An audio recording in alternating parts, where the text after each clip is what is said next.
차 교수와 고등학교 책임원리 시간입니다. 1강 힘과 운동. 지난 2시간에 걸쳐서 뉴턴의 운동법칙 3가지 중에서 제1법칙과 제3법칙을 공부하고 오늘은 이제 드디어 제2법칙 운동방정식이라고 불리는 제2법칙을 공부할 차례입니다.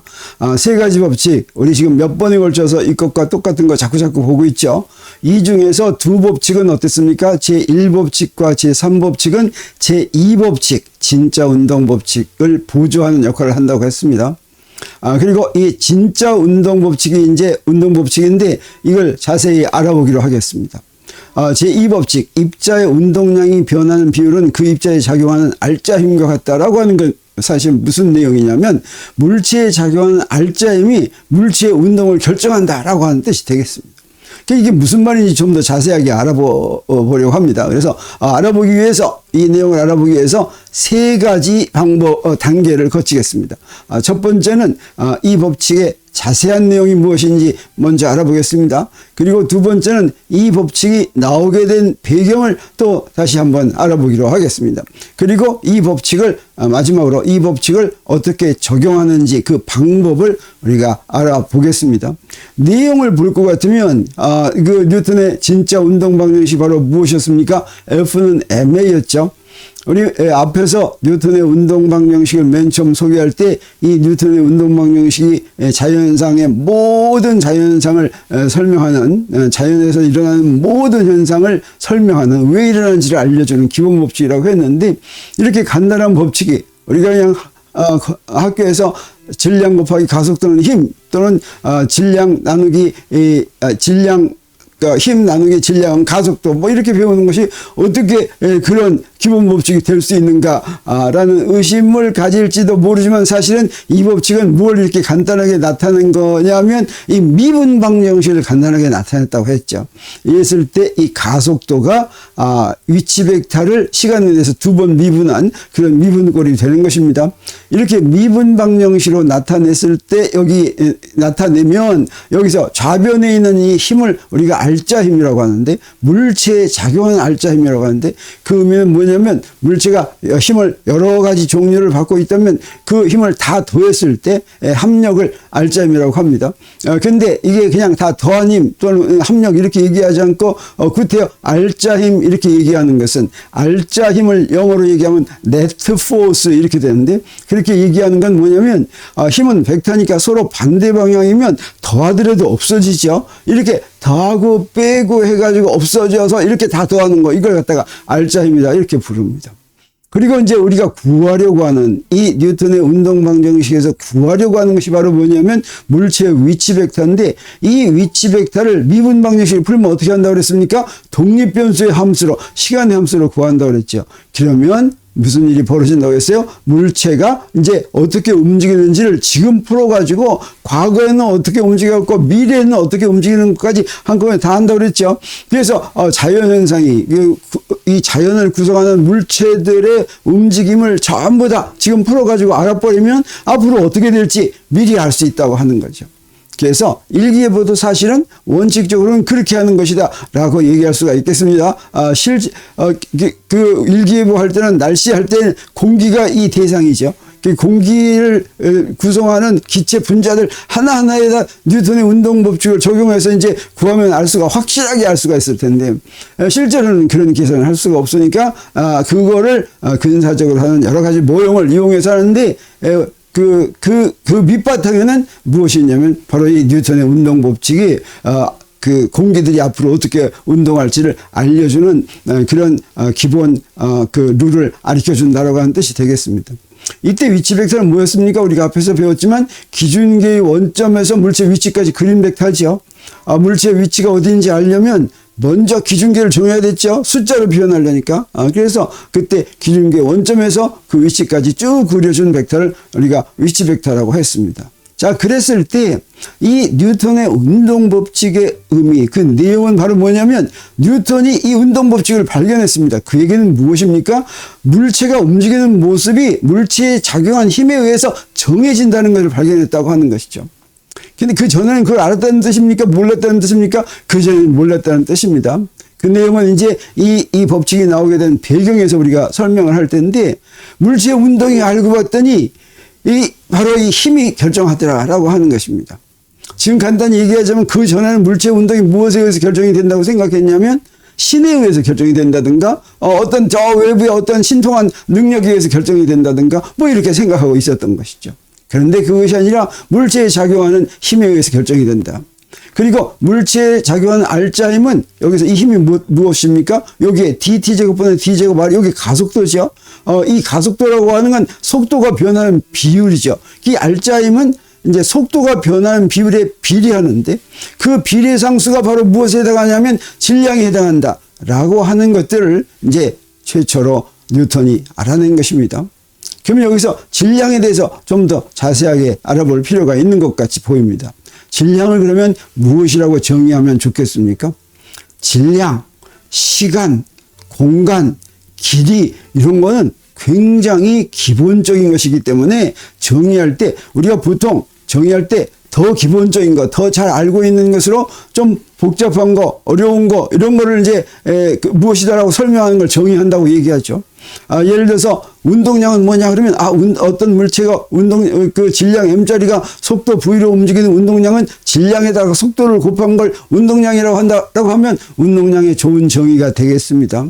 근데 질량과 같이 기본적인 물리량은 그보다 더 기본적인 물리량이 없어서 그렇게 해서 정의할 수가 없습니다. 그럴 때는 어떤 방법으로 정의하는 것으로 생각하냐면, 이 질량하면 우리 물리량이니까 물리량에 대해서 안다고 하는 건 어떻습니까? 그 물리량을 숫자로 대표했을 때 얼마인지 알면 그 물리량에 대해서 안다, 이렇게 얘기할 수가 있겠죠.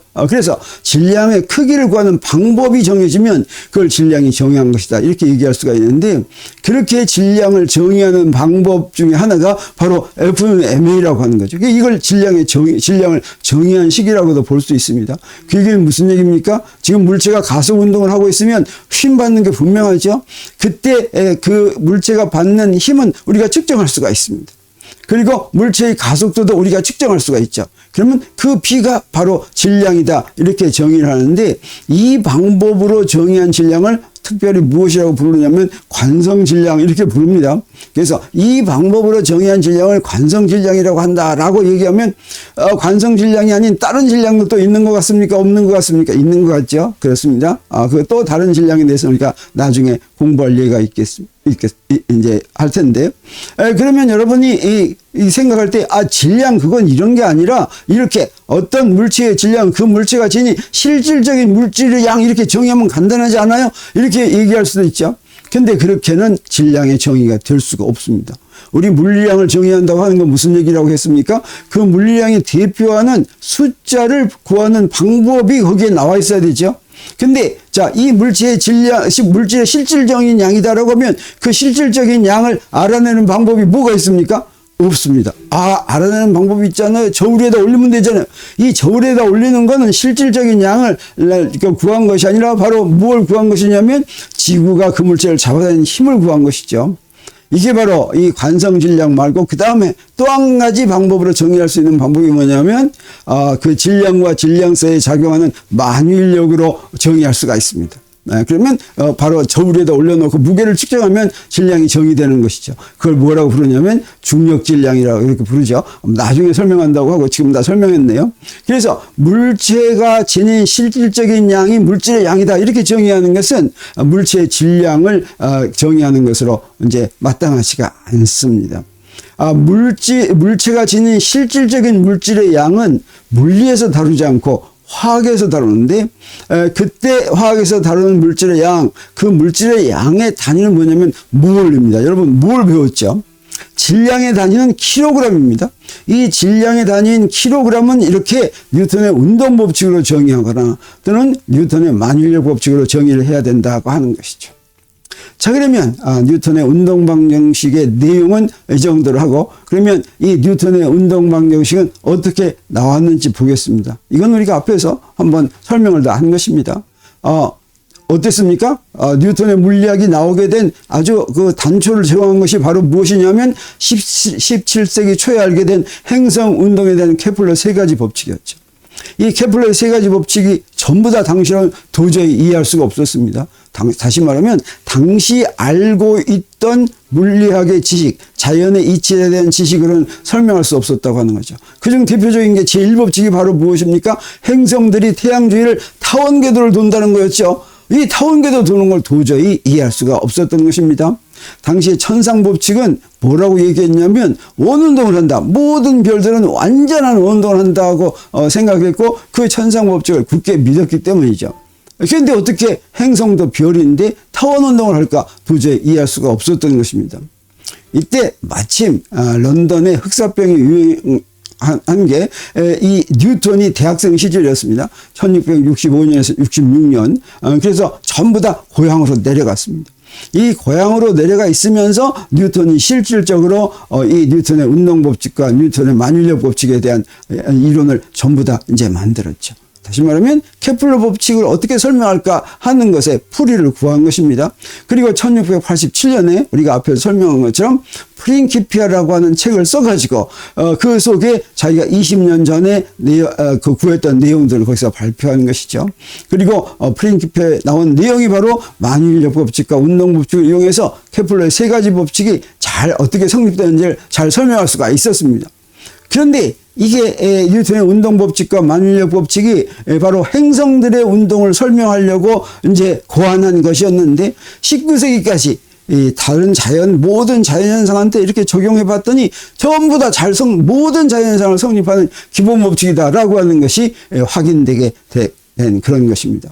그러면 물리학이 발달이 어떻게 됐는가? 우리 앞에서 한번 얘기했습니다. 물리학이 발달한 과정을 볼 것 같으면 어떤 시대나 그 시대의 자연이치를 잘 안다고 생각했습니다. 그런데 그 시대에 믿은 자연이치로 설명하지 못하는 확실한 증거가 나타나면 아까 얘기한 것처럼 하늘에 있는 별들은 전부 다 완전한 운동을 한다고 굳게 믿었는데 그렇지 않은 확실한 증거가 나타나면 이제 연구를 해가지고 그 증거를 설명하지 못한 이유를 찾아내는데 그 이유가 바로 뭐였냐면 그 행성들의 경우에는 행성들이 원운동을 한다라고 하는 것은 그 이전에 고대 그리스 시대에 알게 된 천상 법칙으로 설명해서 그런 거죠. 그 천상 법칙이 맞는 것이 아니라 이제 뉴턴의 운동 법칙으로 설명해야 된다는 이유를 찾아냈죠.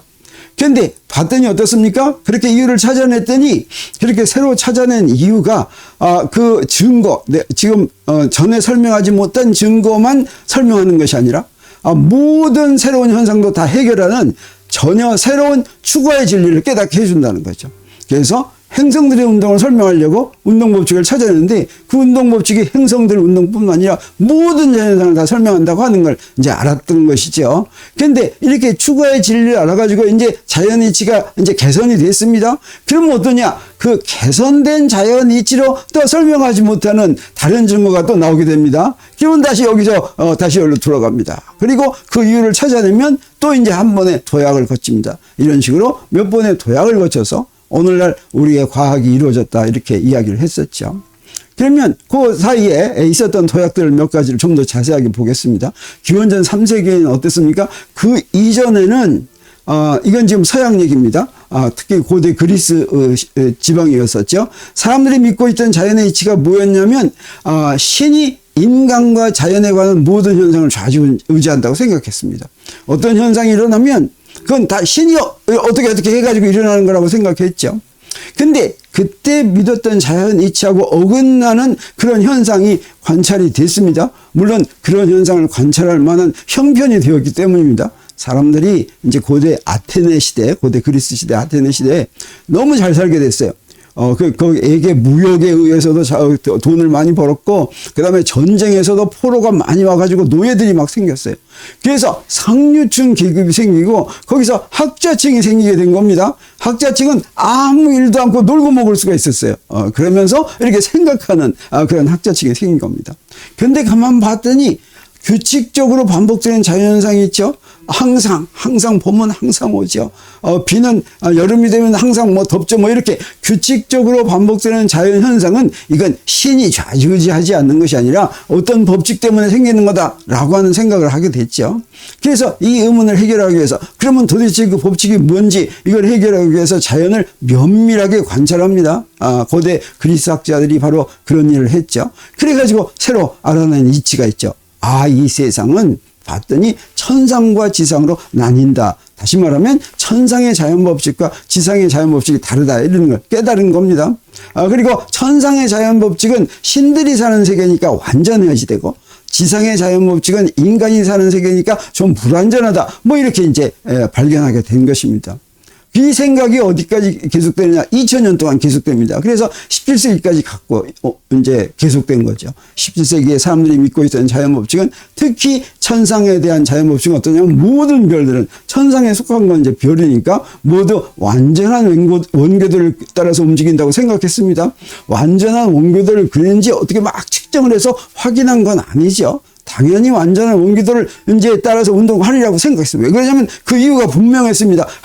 하늘은 신들이 사는 세상이니까 신들에 관한 일들은 전부 다 완전해야 된다라고 생각을 한 것이죠. 근데 이제 우리가 본 것처럼 당시에 믿었던 자연이치로 설명되지 않은 현상이 바로 뭐였습니까? 행성들이 별들 사이에서 왔다 갔다 했죠. 그래서 행성이라고 하죠. 자, 이건 도저히 완전한 운동을 하는 것처럼 보이지가 않죠. 그래서 우리가 앞에서 배운 것처럼 지동설이 제한이 되고 뭐 이러다가 어떻습니까? 케플러가 드디어 케플러 법칙 3가지를 이제 발견을 하는데 그 의문을 해결하는 노력에서부터 브라이가 행성의 운동을 측정해서 기록하고 그 자료를 가지고 케플러가 행성의 운동에 대한 3가지 법칙을 발견했죠. 그리고 이 3가지 법칙을 설명하는 과정에서 어땠습니까? 뉴턴의 운동 법칙과 만유인력 법칙이 나왔는데 그러면 이 뉴턴의 운동 법칙과 만유인력 법칙 이런 것들은 모든 자연상을 설명하는 그런 법칙이지만 이건 무엇 때문에 나왔습니까? 바로 태양계 때문에 나왔죠. 태양계가 우리한테 우리 거시 세계라고 합니다. 우리 주위의 세계, 우리 주위의 세계의 자연 법칙을 알려주는 그 모형 노릇을 한 것이 바로 이 태양계다라고 하는 것입니다. 근데 이런 일이 또 20세기에 반복됐죠. 그래서 20세기에는 사람들이 믿고 있던 자연이치가 바로 뭡니까? 뉴턴의 운동 법칙이죠. 이제 그때 19세기 말까지 어땠다 그랬어요? 다 확인해 봤다 그랬죠. 그리고 이제 자연을 정복했다 이렇게 생각했다 그랬죠. 그런데 이것으로 또 설명되지 않는 현상이 나타나는데 그건 바로 무엇이었냐면 뜨거운 기체에서 나오는 선 스펙트럼이었습니다. 뜨거운 기체에서 빛이 나오는데 이건 바로 그 뜨거운 기체를 구성하고 있는 분자나 원자 내부 정보를 가지고 나오겠죠. 근데 그 당시 알고 있던 이제 뉴턴의 운동 법칙뿐 아니라 19세기 말까지 완성된 맥스웰의 전자기학 법칙에 의해서도 도저히 설명할 수 없는 그런 것이었죠. 그래서 이 의문을 해결하는 노력으로 수소 선 스펙트럼에 대한 리드베리 공식이 나오고 보어의 수소 원자 모형이 나오고 드브로의 물질파 이론이 나오고 이렇습니다. 자, 이런 것들을 가지고 드디어 이 선 스펙트럼을 완벽하게 설명하고 이제 원자 내부 세상을 완벽하게 설명하는 그런 자연이치를 20세기에 알게 됐죠. 그게 바로 무엇이 있냐면 슈레딩거와 하이젠베르크의 양자역학이고 이 양자역학을 알게 해준 그 모형은 바로 무엇이냐면 수소 원자였다고 하는 것입니다. 그래서 태양계에서부터 우리 거시세계의 뉴턴 역학이 나왔고 수소 원자에서부터 우리 원자 내부 세계 이걸 미세계라고 하는데 미세계의 기본 법칙이 나오게 됐다고 하는 것입니다. 자, 그러면 이런 뉴턴의 운동 방정식을 어떻게 적용하는지 그 방법을 보겠습니다. 뉴턴의 운동 방정식은 개에 속한 물체마다 따로 적용합니다. 그랬을 때 순서가 있는데 첫째는 그 물체에 작용하는 힘을 모두 찾습니다. 그래야지 알짜 힘을 구하겠죠. 뉴턴의 운동 법칙은 알짜 힘은 m 곱하기 dt제곱분의 d제곱 r이니까 그래서 힘을 다 찾은 다음에 그 다음에 숫자로 대표해야 되니까 바로 기준계를 정해야지 되죠. 기준계를 정한 다음에 이 뉴턴의 운동 방정식은 벡터 방정식입니다. 우리가 앞에서 배웠습니다. 벡터 방정식은 어떤다고 했습니까? 숫자로 대표해서 계산하는 방정식이 아니죠. 그냥 이 개념적으로 표현하는 방정식입니다. 그래서 기준계를 정한 다음에 각축 방향의 성분을 구하면 이 뉴턴의 운동 방정식의 각축 방향의 성분을 구하면 그때는 숫자로 대표된 운동 방정식을 풀 수가 있다고 하는 것입니다. 그러면 그때 이 개가 무엇인지 한번 보겠어요. 있어요. 시스템. 이 개라고 하는 건 뭐냐면 여기에 물체들이 잔뜩 있을 때 내가 뉴턴의 운동 법칙을 적용을 해서 그 개들의 그 물체들의 운동을 구하겠다고 생각한 대상 물체들의 모임이 개입니다. 여기에 이제 대표적으로 이렇게 4개를 그려놨는데 이때 요 3개 M1, M2, M3를 개로 정했다라고 한다면 요 개에 속한 물체들의 위치 벡터를 구하는 거 요걸 설명하기 위해서 내가 이제 기준계를 정해야 되죠. 기준계를 정하면 M1의 위치 벡터, M2의 위치 벡터, M3의 위치 벡터 이렇게 그릴 수가 있죠. R1, R2, R3를 내가 구하고 싶다라고 하는 뜻이 되겠습니다. 저기 또 다른 물체도 있는데 이 다른 물체 운동은 내가 지금 관심이 별로 없는 거예요. 그래서 개에 속한 물체만 뉴턴의 운동 방식을 적용하는 대상이 된다. 개란 그래서 자연에 있는 속한 물체들 중에서 내가 그 운동을 기술하고 싶다고 생각한 대상 물체 이게 바로 개다라고 할 수가 있겠습니다. 그러면 우리가 힘이 무엇인지는 앞에서 배웠죠. 근데 힘의 의미는 2가지로 F는 하고 써있는 식이 2가지가 있어요. 하나는 운동 법칙이 있고 또 다른 하나는 힘의 법칙이 있죠. 우리 앞에서 제3법칙 할 때 배웠습니다. 그러면 운동 법칙으로 힘이 무엇인지 본다고 하는 건 바로 뭐냐면 운동 법칙은 뭐라고 얘기해 줍니까? 그냥 힘이란 물체의 운동 상태를 바꾸는 원인이다 이렇게 얘기해 주는 것이죠. 그래서 이 운동 법칙으로 힘을 볼 것 같으면 힘이 무엇인지 알려주는 것이 아니라 물체가 힘을 받았는지 안 받았는지 작용했는지 안 했는지 그것만 알려주는 것이죠. 근데 실제 힘은 무엇으로 정의된다고 그랬습니까? 작용 반작용 법칙으로 정의된다고 그랬죠. 그리고 힘이라고 하는 건 두 물질 사이에 상호작용하는 정도가 힘이라고 했습니다. 그래서 이 제3법칙을 이제 힘을 정의하는 법칙이다 이렇게 얘기하는데, 자 이렇게 힘을 정의하는 법칙으로 봤을 때 이 힘을 내력과 외력으로 구분할 수가 있습니다. 그래서 내력과 외력이라는 말을 우리가 사용하는데 이 내력과 외력이라는 말이 무슨 의미인지 하는 걸 봐야 되겠습니다. 어떻게 정의되냐면 상호작용하는 두 물체가 같은 개에 속하면 내력이고 그렇지 않으면 외력이다 라고 얘기를 합니다. 그래서 요 둘의 의미가 무엇인지를 잘 알아야 되겠죠. 그래서 이렇게 이제 물체들이 이렇게 있을 때 M1, M2, M3가 지금 내가 구성하려는 개고 M4는 개 밖에 있다고 하겠습니다. 그래서 N개의 물체가 작용하는 이제 개 밖에 속한 물체가 개 안에 있는 물체에 작용하는 힘이 외력인데, 예를 들어서 저 M4가 M1에 작용합니다. M4가 M2에 작용합니다. M4가 M3에 작용하는 힘들이 있죠. 이런 것들은 어떻습니까? 자, 그 힘은 바로 두 물체의 상호작용인데 그 상호작용하는 다른 물체가 어때요? 개 바깥에 있죠. 이게 바로 외력이다라고 하는 것이고, 여기서 우리 힘 표시할 때는 그 힘을 받는 대상을 왼쪽에 첨자로 쓰는데 아래 첨자로, 그다음에 원인을 오른쪽에 쓴다고 그랬죠. 그 오른쪽에 써 있는 놈이 4가 이게 개에 속하지 않으면 이게 외력이고, 외력은 어떤 특징이 있습니까? 외력은 M4의 위치는 우리가 구하지 않고 관심도 갖지 않으니까 무엇에 의해서만 정해지냐면 그 내가 구한 R1, R2, R3에 의해서만 외력은 바뀌든지 정해지든지 하죠. 그래서 이렇게 쓸 수가 있습니다. F1,4는 R1의 함수다. F2,4는 R2의 함수다. F3,4는 R3의 함수다. 다시 말하면 힘을 받는 물체에만 정해지죠.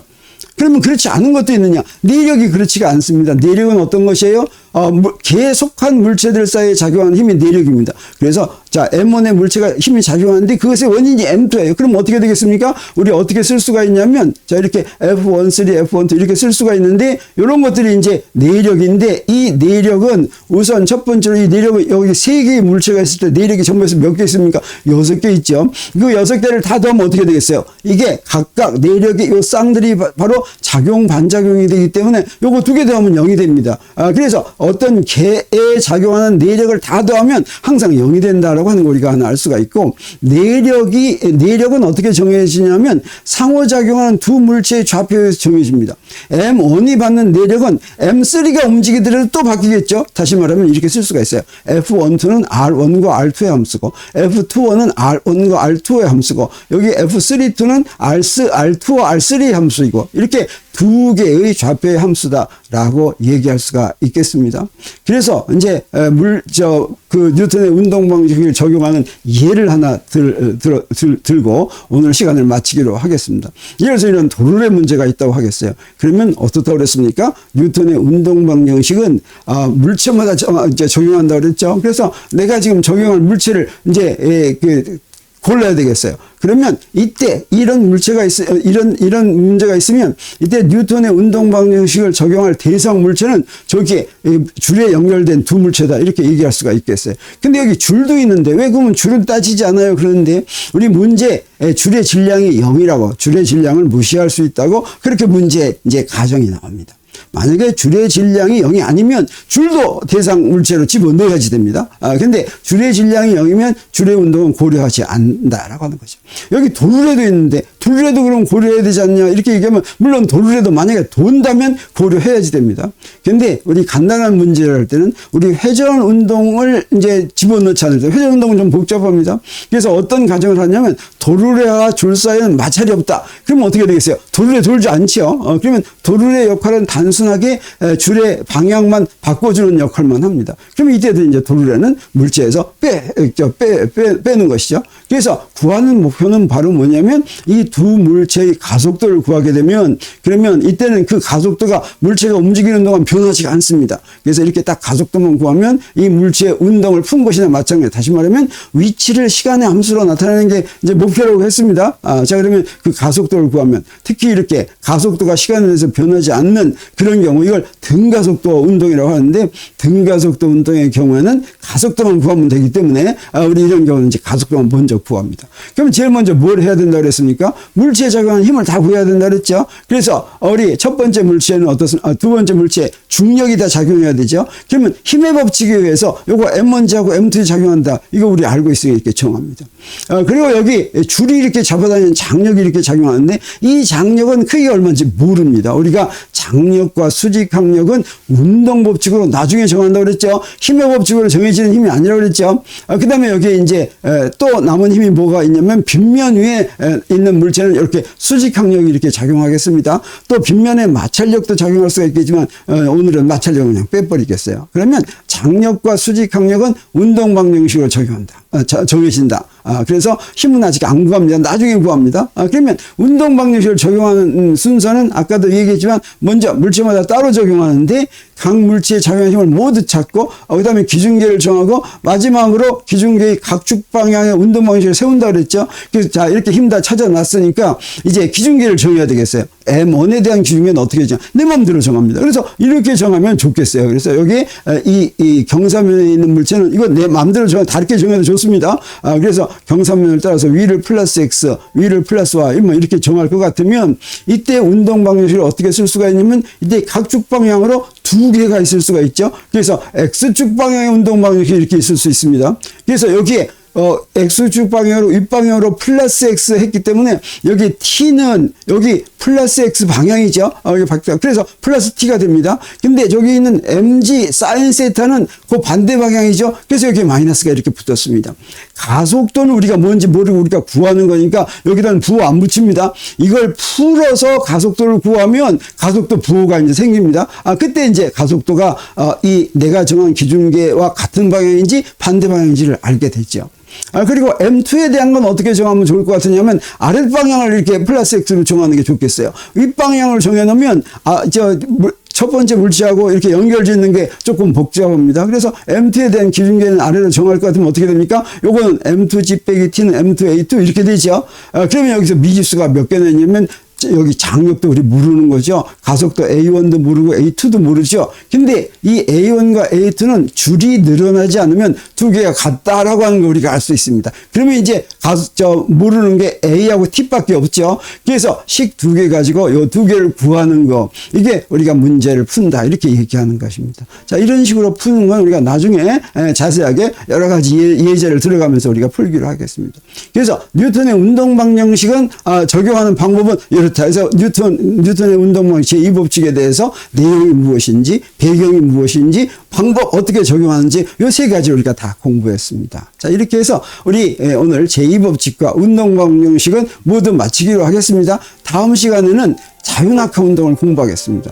이게 등가속도 운동의 대표적인 예가 되겠어요. 자 이렇게 해서 오늘 시간은 다 마치기로 하겠습니다.